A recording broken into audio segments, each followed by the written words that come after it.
where news comes first. This is ABC7 Extra.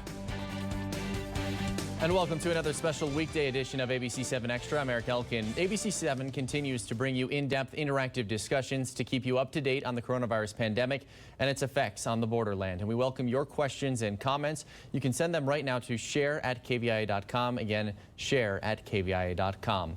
With people having to isolate because of the coronavirus, there are concerns about mental health, and that concern grows when it comes to our community's senior population.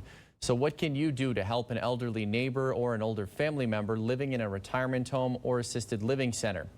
Our guests today are Kara Rogers, a social worker with the Alzheimer's Foundation of America, and Yvette Lugo from the Rio Grande Area Agency on Aging. Welcome to both of you, and thank you for taking some time this afternoon. I'll start with Yvette, who, as you can see, is on the phone with us. Yvette, can you explain kind of what the Rio Grande Area and Agency on Aging, I should say, is doing amid the pandemic, in particular, how you're addressing what it is we're all going through right now specifically?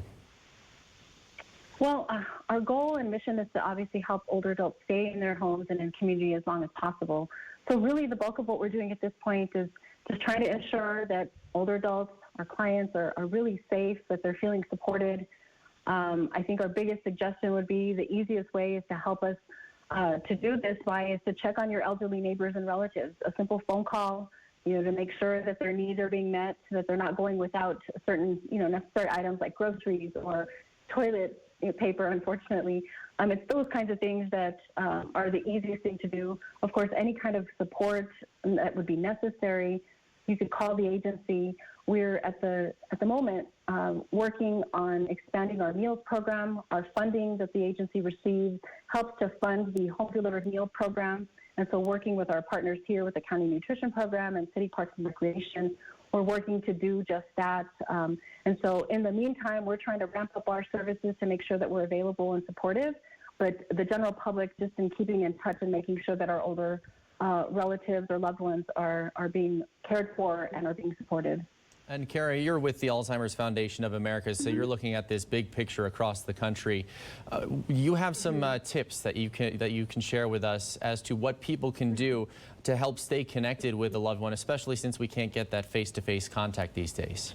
Yeah, yes, definitely. There's different ways to try to connect, and before I get started, really try to connect with a way that works for your person who has this disease, because we do want to just make sure we're aware of what they're also comfortable with. Trying to FaceTime with someone is one way to get connected. If the facility will also let you, have that time to go outside and see them, we just want to be precautious to make sure it's not something that might cause them any fear or anything. So we want to test that out by having phone calls with them. We're also having virtual community classes, so we're trying to do a lot of programs now online. We have our manager of therapeutic programming, Jackie Gatto, and she ends up doing virtual community classes. So there's, music, there's dance, there's also, jazz concerts or art. So we're really trying to engage in different ways.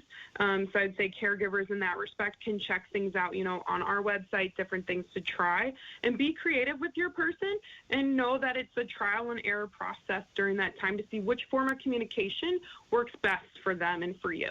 And Kara, how much do you think that may have to, if you're talking about a FaceTime or any type of virtual interaction, is that something that you need to increase now in place of some of this in-person visits? Or how much do you have to kind of be sensitive? You mentioned not necessarily one thing works for everyone in this case, so it does seem very case by case, but how much do you think you're having to increase this interaction these days? So we are trying to increase it as much as possible. Some people are trying to schedule things because we know keeping a routine is helpful. So it might be having maybe a phone call with, a daughter in the morning, but then maybe doing an online class, in the afternoon and breaking it up. We do want to make sure we're not overwhelming them with too much technology. So it might be something trying a certain amount of conversations a day. So let's say you try and talk to your mom, if you do the via FaceTime or if you do go to the facility, depending on what the protocols are, you're talking with them. You feel like it's getting too much, maybe the amount of calls, then try cutting it back. This is a chance to test things out. So, start maybe with 2 or 1 or 3 phone calls or something. See how it works, see how they react to it. If it seems like it might have been too much, you also can ask them, would you like me to call you later? Or would you like me to call you how many times a day? Let's get their feedback and explore it with them.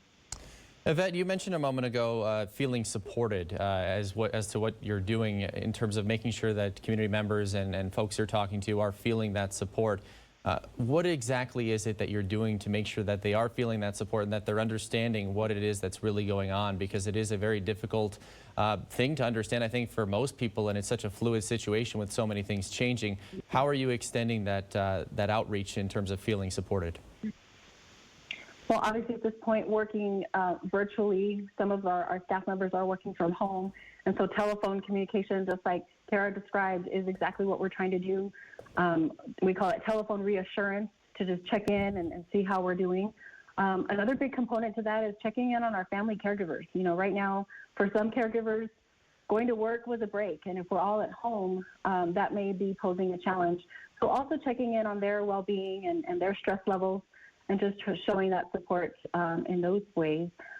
Additional supports would be if there are needs that are happening in the home, such as needing assistance with bathing, you know, light housekeeping, those kinds of things. There's supportive services that we can provide and purchase on behalf of clients. So really it's just a matter of staying connected and communicating what those are, but staff are really trying to make sure that all of our clients are being contacted to see if there is anything extra that's coming up at this point because of the lack of support and being able to get out into community.